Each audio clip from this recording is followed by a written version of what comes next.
খাচ্ছি।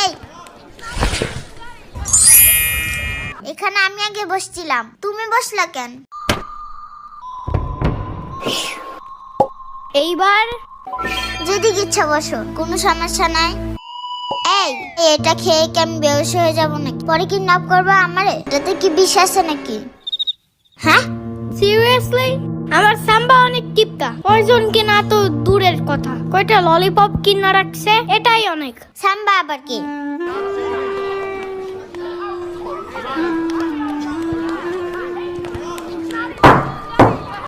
আজকে আমাদের প্রথম ক্লাস, তো আমরা সবাই সবার নাম বলে শুরু করব, ওকে? আমি তুলু। আমি শিখা। আমি ইভা। আমার নাম সোহান। আমি আল্লো। আমি জম্বি। ফাজিল, বসো। মনে হয় ম্যান জম্বি ভয় পায়।